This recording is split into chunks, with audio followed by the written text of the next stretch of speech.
I warned in my last lecture that our trip through macroeconomics would be ridiculously brief. Make that shockingly brief.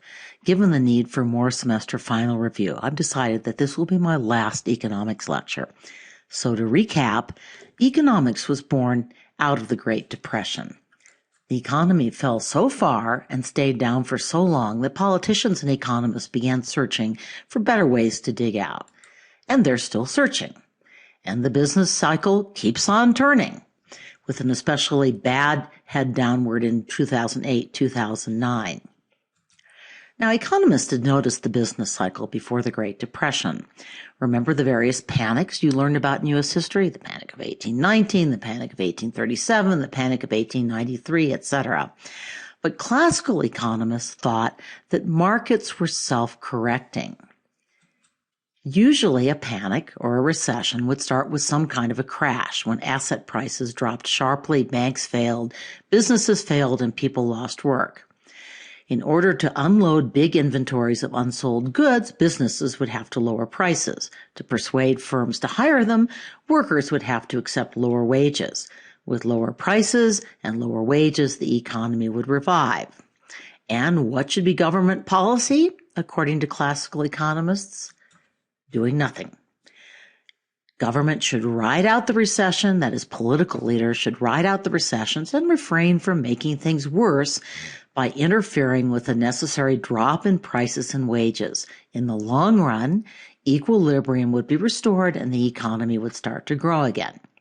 Now, there are economic historians who think that Presidents Hoover and Roosevelt made matters worse by trying to prevent wages and prices from falling during the Great Depression, especially since bank failures had reduced the money supply so drastically. But it's tough to do nothing when you're a leader in a democracy and people are hurting. John Maynard Keynes is the economist who transformed, some would say invented, macroeconomics. He didn't really disagree that in the long run, equilibrium would be restored. But, as this famous quote indicates, he didn't think we could afford to wait that long. Keynes also believed that economies did not always correct themselves automatically. They could get stuck in recession. There were a lot of reasons for this, more than I have time to go into, but basically he thought that wages and prices were sticky. Workers were so reluctant to accept lower pay, and firms were so reluctant to accept lower prices, especially prices that were lower than their costs, that they did not adjust quickly enough to avoid catastrophe. So this looks like a regular demand and supply graph, but don't be misled. The P in this graph is not the price of a good, it is price level, or really the amount of inflation in the economy. The x-axis is not quantity, but real output for the entire economy, or in other words, real GDP, gross domestic product, adjusted for inflation. Keynes thought that during a recession, governments needed to intervene to increase aggregate demand, the amount of goods and services that consumers, including the government, were willing and able to purchase. Basically, Keynes urged governments to boost aggregate demand, either by spending money directly or by cutting taxes so that consumers had more money to spend. The increases in aggregate demand would in turn push up the price level. Remember that Keynes was writing during the Great Depression, when there had been a major deflation due to the crash in the money supply that came from bank failures. But Keynes did worry about economies overheating as well. If prices rose too rapidly and labor and raw material shortages appeared, Keynes thought governments should cut spending and raise taxes. Keynes did Cutting taxes and increasing spending, however, turned out to be a lot more popular than cutting spending and raising taxes. For the most part, Keynes's recommendation have been followed much more during recessions than they have during good times. So during the 1930s, in an effort to prop up the economy, the U.S. government did sort of follow Keynes' recommendations and began deficit spending. That is, spending more than tax revenues. By the way, it's important to know the difference between deficit and debt. A deficit is a short-term figure. It's just the difference between how much the government is spending and how much it's taking in. Debt is the long-run accumulation of deficits. At any rate, Deficits in the 1930s were still fairly small as a percent of GDP, and in 1937 the government even tried to balance the budget, only to face a renewed rise in unemployment, which, by the way, seemed to confirm what Keynes had been saying. Then the U.S. entered World War II, brought on deficit spending in a huge scale, and the Great Depression was over. So the massive increase in aggregate demand caused by all this government spending during World War II did produce very high levels of inflation, even though the government imposed wage and price controls during the war. I've circled the wartime period here. You've seen the inflation chart before. So Keynes' notion that government could reduce unemployment by letting price levels rise, that is, by allowing the economy to experience some inflation, got serious support during the 1950s and 1960s. This graph is a little hard to read, but basically it's showing the trade-off between inflation and unemployment, and what you'll see is that the years with higher inflation had lower unemployment and vice versa for the most part. The name for the relationship between unemployment and inflation that is described is called the Phillips curve, named, as you might guess, after the economist who first identified it. I remember learning all about the Phillips curve in a class on public policy that I took back in college in 1973. My political science professor was very excited by Keynesian demand management. He seemed to think that this meant that governments had found a way to beat the business cycle. Go political science and government. Again, this was a political science course across the campus. However, my economics professor was sounding more of a warning note. He thought that there were definite signs that the Phillips curve was not working out as predicted. And my macro professor turned out to be right. The whole trade-off between inflation and unemployment that was so central to this theory of government management of the economy basically fell apart during the 1970s. The dots in red represent the years between 1950 through 1970. As you'll see, that trade-off, the relationship between unemployment and inflation, mostly seemed to work. There were a few outlying years. The purple dots, on the other hand, are all over the map. There was not a strong relationship between inflation and unemployment. In fact, we had both. There was plenty of inflation and there was plenty of unemployment. A new term appeared to describe the economy, stagflation, or stagnant growth combined with inflation. That wasn't supposed to happen. So this is the graph, or really the reality, that got Ronald Reagan elected in 1980. He campaigned on the misery index, which is really just the unemployment rate added to the inflation rate. I've circled the period when the misery index got especially high. Note, by the way, that it happened under the watch of both Republican and Democratic presidents. And in fact, I read an interesting study that showed that the two parties are pretty equal when it comes to the misery index during periods when they're in control. So this is not meant to be a political diatribe. But full disclosure time, I did work in the Reagan administration and supported its policies. Still, a lot of the credit for the drop in the misery index goes to the person that President Jimmy Carter appointed to head the Federal Reserve, a man named Paul Volcker. Volcker declared war on inflation, and he stopped financing government deficits essentially by printing more money. The economy suffered a short, sharp recession in 1980 and an even deeper downturn in 1982, but this was followed by a period of sustained levels of high growth with low inflation. And at this point, monetarist theories largely replaced Keynesian theories as the cool macroeconomics of the day. Which brings me around to money. So, it's my last economics lecture, and I'm just now getting around to talking about money. Yep. And I'm not even going to do it myself. I want you to listen to a very good short explanation of money by the economics editor of The Atlantic. Note that you will need to know the functions of money for your quiz and for the semester final.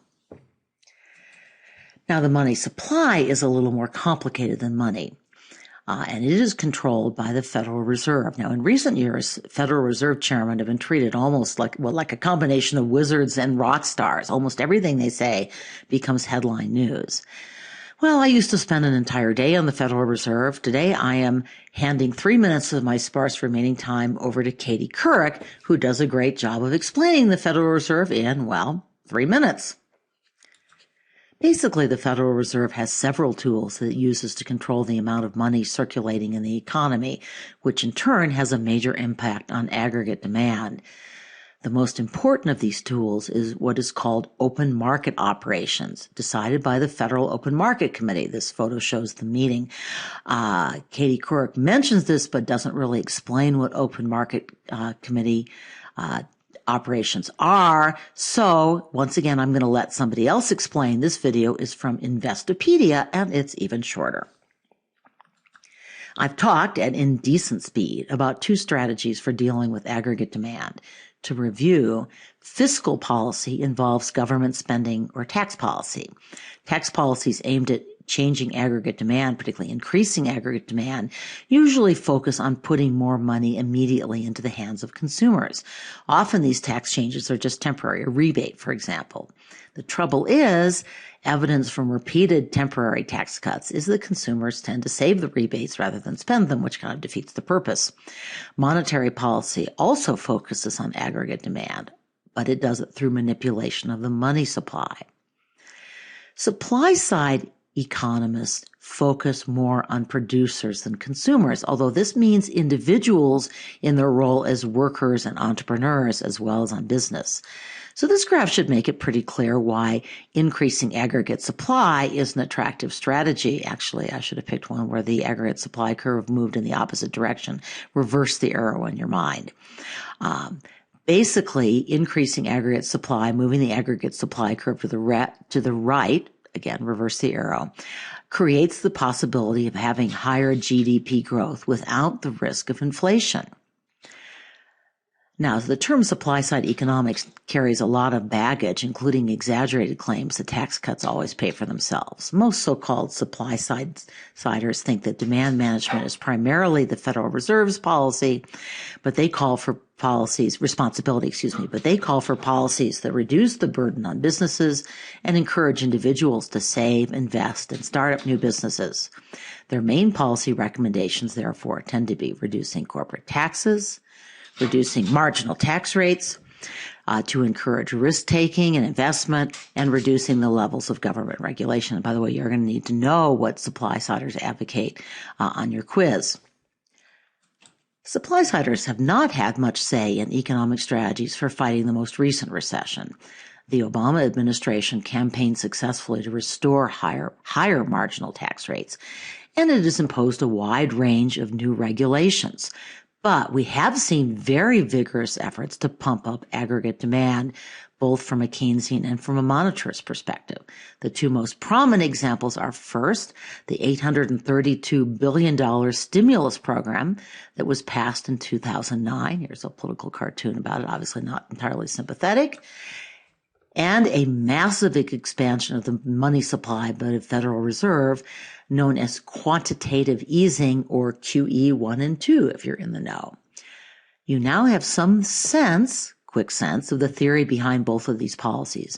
For your quiz, you will read articles evaluating these policies, the stimulus package of 2009, a classic Keynesian package, and the quantitative easing, which was a monetarist solution designed to avoid the monetary mistakes of the Great Depression by a student of the Great Depression, Ben Bernanke, who, by the way, I made a mistake on this in my previous podcast, is no longer the chairman of the Federal Reserve. It's Janet Yellen. I did know that, actually. I just had a senior moment.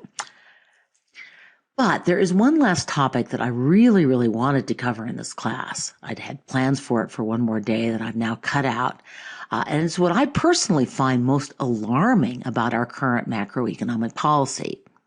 And that is the very rapid expansion of government debt, accumulated deficits, that if we don't have some major changes in policy is going to just keep accumulating at a faster and faster rate. Here you see the projected spending, that's in red, and projected revenues, that's in blue. So basically, my generation is running up the equivalent of huge credit card bills, and guess who gets to pay? Oops, I must not switch that quickly enough. And of course, your generation is also going to face increasingly hefty personal debt, especially student loans for college. So here are a few more scary graphs to whet your interest and I hope make you a little mad. So one interesting fact that this chart reveals, also the earlier one that I didn't put up quickly enough, is that revenues, that is money collected in taxes, has stayed surprisingly constant, no matter how high or how low the upper rate of taxation go. Outlays, that is spending, on the other hand, are on a path to rise very steadily. The reason isn't stimulus spending. It's not defense spending. The major reason why government expenditures continue to grow is entitlement spending on programs such as Social Security, Medicare, Medicaid, and food stamps. So here's a better breakdown. Note, by the way, the source of these projections is the Congressional Budget Office, which is not an ideologically charged organization, and it tends to have, if anything, rather conservative assumptions. What's really scary about this graph to me is how much of the federal budget is projected to go to pay the interest on the borrowing we're already doing, the debt that we're accumulating now. Debt as a percent of GDP is projected to reach 80% of GDP within a decade. Most economists think that 80% of GDP is the point where debt begins to seriously undermine economic growth. And this has been proven true by a number of countries around the world. And that's assuming that interest rates remain as low as they are now, which would be a historical fluke. So this graph shows what would happen to interest payments if interest rates increased to 6%, which is the red line, or to 7%, which is the green line. Notice the huge difference that just a 1 percentage point increase in interest rates makes. So consider all of this a teaser. I am posting an extra credit reading quiz on debt, and I will stick the extra credit into the test category where it will do your grade the most good. The extra credit opportunity will close the morning of your first semester final. Otherwise, believe it or not, we're done.